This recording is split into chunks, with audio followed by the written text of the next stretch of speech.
like a Hellcat.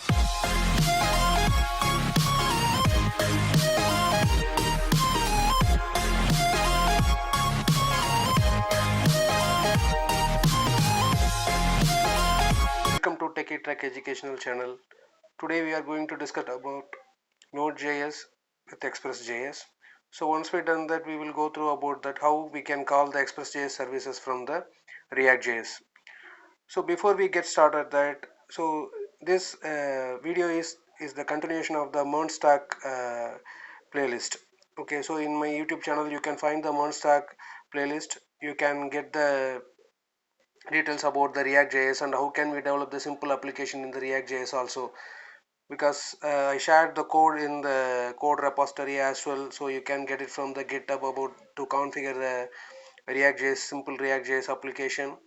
And this is a continuation for how we are calling the Node.js service from the React.js application. Okay, let's start with that. What is Node.js? So generally we are using Node.js for uh, deploying the different applications like React application, Angular applications, or Express, whatever it is we are using as a we are running those applications on top of the Node.js. So Node.js is like a platform and it is a open source server. So no one is acquiring Node.js, so we don't want to pay any money for that. And it is not having any buffers. Buffers means it is not having any caching mechanisms to store your data. And main thing is it is a single threaded model. So single threaded model means only one request per time. So if you suppose if you are planning to do with multiple requests at a time, means how can we do that? So that kind of questions I will give the answers in the upcoming slides. So what is the advantage of Node.js?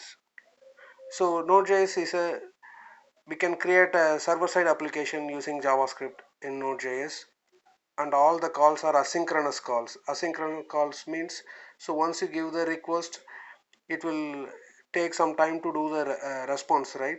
So how it is working, like the synchronous call, if you give the request, the call will be completed once the response is returned to the user. But asynchronous call means, so once the request is raised, it will be posted into the queue, and the queue will do the process and it will send the response to the request. So the request don't want to wait for the uh, processing time for the queue. Okay, so I will explain those things in the detailed diagram in the upcoming slide. And it is a cross-platform framework. Cross-platform means you can develop the Node.js application in Windows, Linux, Unix, and whatever the OS. Most of the OS are getting supported the Node.js, and it is easy to develop that. Okay, okay, so Node.js is there, then why we are going to Express.js? Because in Node.js it is like a platform. So if you want to write a service, for example you are inserting the username and password, if you want to validate in the backend services, you can't write the code directly in the Node.js. So you need a platform, you need a framework to validate that, right? So that's the reason we are utilizing Express.js. So Express.js is a framework. It is running on top of the Node.js, and we can create a very different layers of web application in the Node.js. So Express.js is helping to design a single page application as well as multi-page applications. So single page application means, for example, React is we are developing the React applications and React websites in the single page model. So multi-page model is a legacy approach, like if we have the various pages, and if you click every link it will go to the different pages. So that Express.js will support both the things, and it is having the, so you have the mapping URLs, so the routings are mapped with the web services. So once you call that particular routing URL, it will call the services as well. And using the Express.js, we can return the response in XML format, JSON format, and text format, and we can dynamically populate those response into the front end. And we can write the different kind of HTTP methods. What are all the HTTP methods? Get, post methods are there. So you can write the Express services in get method and post method. Okay. So this is the overview of the how Node.js is working. So the left side is the traditional server. So the lot of requests are going to the web server, and web server is internally having the thread pool mechanism, and the thread pool is processing each request, and it will take some time. So the request will be in the idle mode. It is waiting for the response. So after the thread is completing the processing the request, then it will give the response to the web server, and it will be getting rendered into the user. So it will take some more time to get the data. But in the Node.js, if you see the right side, so I already told it is a single threaded model. So each request needs to be submitted. But in the web server model, multiple requests can be submitted at a time. But in the Node.js model, each request needs to be processed separately. So once the web server posted the particular request into the single thread, so single thread will post into the event loop. So web server don't want to wait for the response. So event loop will process the thread, and it will return the response to the web server, and it will be redirecting to the user. So this is the mechanism the Node.js is working on that. Okay. Okay. So before we start with that Node.js application, so first of all we need to configure the environment setup. So how can we configure Node.js? How can we configure the React.js? I already explained in that React.js videos, React.js part 1, part 2 videos. So you can just go through that, and you may get idea about that, how to configure the React.js application and Node.js application also. So once you configure the Node.js, then you can configure the Express.js.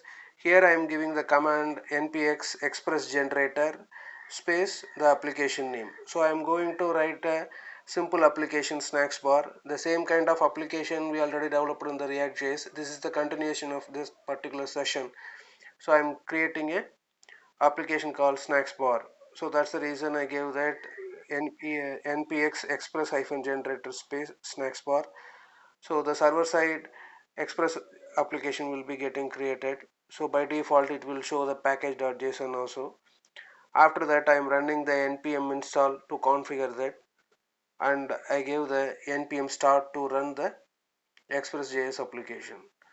So before we start the npm, before we give the npm start, I am creating a file called server.js in my snacks bar folder.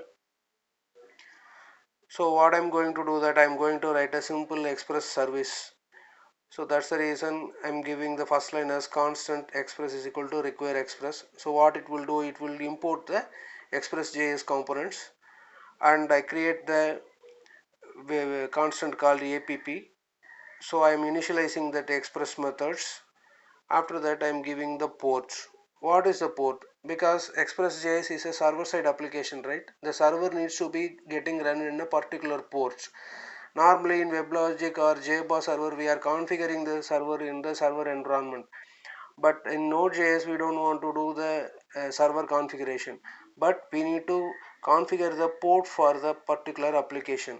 Because Express.js is the server-side application. So the server-side application is running in a different port. So that's the thing I'm giving, that 8080 is the port number, and I'm setting that value in the environment variable also. So if the value is not there, then it will take the 8080 into the constant called ports. So in line number 6, I'm writing the get method. So that app is initializing the express method. So I give app.get, within double quotes I give the slash, and request and response. So this is the get method. Generally if it is a post method, you can pass the request and get the response, but this is the get method. So that's the reason I'm just simply rendering the response. I'm giving the rest.send within the bracket. This is test service. So what I want to do, that if I run this particular service, it needs to give the response. The response will be, this is test service.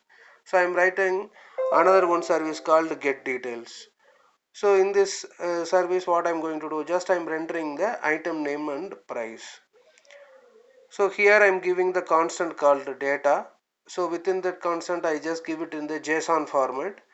So what I done, that item name is equal to some values. For example, Black Forest, I just give the cake name and the price. So two attributes are there. So I'm rendering the data constant into the UI. So that's the reason res dot JSON. Res means response object. You can give whatever the name you want that. So res dot JSON of data. That constant needs to be getting rendered. And in the last line, I need to make this particular file should be configured into the Express, right, into the Express framework. So that's the reason I'm giving that app.listen of port. So what is the port number 8080, comma console log. So it is just printing the value like server.starting, just a log message. That's it. So once I done that, I need to give the npm start. So I will open the browser. I'm just giving the URL like localhost 8080 slash. So it will render the this is test service, and the next service is localhost colon 8080 slash get details. So it will render the second service. So express.js services getting completed. So the purpose is I need to call these particular services from the React.js application. Okay, so hope you understand that what is the Express.js and React.js, and we can simply creating the Express.js services in the Express.js. Okay, so I'm going to call those Express.js services from the React.js application. So what I'm doing that to call the Express.js service from the React.js application, what I want to do that I need to install Axios. So Axios is one of the library. It is available in the Node.js. I already told you like Node.js is having various libraries, so you need to install the Axios to access the HTTP request of Express.js service. So I'm giving the npm install save Axios. So once it's installed successfully, I'm creating a simple React.js file. So I'm importing the React models and importing the Axios also. So in line number 5, I'm creating a function test, and I'm creating the variables like let response data and set response data. In the upcoming videos, I will explain about that what is the purpose of this array variable. So I need to call the Express service, right? So I'm planning to call the get info, that is one of the Express service. So I'm giving the Axios. Axios is a method. Axios of URL colon the Express.js URL localhost 8080, that is the port number it is running slash get info, and the method is get method because that is the get service. So in line number 10, if you see that the dot then of response. So I'm rendering the response. So I'm just setting the value into the set response data of response.data, and I am rendering that into the test data. So in that return method, I am giving the test data space. Within the flower braces, I am giving the response data. So in line number 6, right, I say the said that let of response data command set response data. So response data is a variable, set response data is a method, and it is storing the values into the state of the React.js. So that's the reason in the line number 12, it is sending the response data into the use state memory. After that, it is internally assigning the value to the response data variable. In the line number 16, I am just giving that response data within the flower braces. So if I run this application, it will render the value of the service. Okay. So in app.js also, I need to call this test.js. So that's the reason I am giving line number 4. If you see that import test from dot slash test, and what I am giving that in line number 11, I'm giving the div, and line number 12, I'm calling the test file. So once I run the React.js application, right, I need to go to the React.js folder, and I need to give the npm start. So it will open the browser. I'm just giving that localhost colon slash 3000. In slash 8080 Express.js application is running, 3000 React.js application is running right now. I'm giving colon 3000, right? So the React.js application is getting running successfully, but the test data is only getting displayed. but it is not displaying the value of the service, because this what is the value we gave inside the service that needs to be getting rendered, right? It is not getting displayed. I'm going to the console of the browser. If you see that, it is throwing one exception. Localhost 8080 get info for from origin CORS policy, it is saying. What is CORS? That is called cross origin request service. What is cross origin request service? Because React.js application is running in 3000 and Express.js is running in 8080. So from the 3000 to 8080, the request is not happening successfully. So for that, what I want to do that I'm going to package.json file in my React.js application, and I'm giving the proxy. So in the proxy, what I'm giving, that proxy HTTP localhost colon 8080. That is the Express.js URL. And in test.js, what I gave that like HTTP localhost colon 8080 slash getinfo, right? Instead of 8080, I'm giving colon 3000. So what is the thing I am doing right now? So instead of 8080, I am replacing as 3000, right? So what it will do, so once you run the application, the React server, what it is doing, that Node.js will call the service in 3000 slash getinfo. It will go to the Node.js, and in the colon 3000 port, the getinfo service is there or not, it will check that. If it is not there, then it will go to the proxy definition. In proxy definition, what I done, that colon 880 gives it. So it will automatically redirecting to the Express.js server, and it will run the getinfo method. So then it will successfully rendering the output. So see here, it is giving that this is test service. So this is test service is retrieving from the Express.js service, because that is the value I give inside the getinfo method in Express.js code. So hope you understand about that Express.js and how we are calling the Express.js from the React.js application, what is the proxy configuration and other thing. So in my next video, I am going to create a new Express.js service and rendering the data into the React.js application. Like earlier we developed the Vadakada, that is one of the React.js application we developed in the previous videos. I shared the GitHub code also, so you can just try that, and I will explain that how we can configure and rendering the data dynamically into the React.js application from Express.js service. So thanks for watching this channel. Please subscribe it, share it. Happy coding. Bye bye. Like a Hellcat.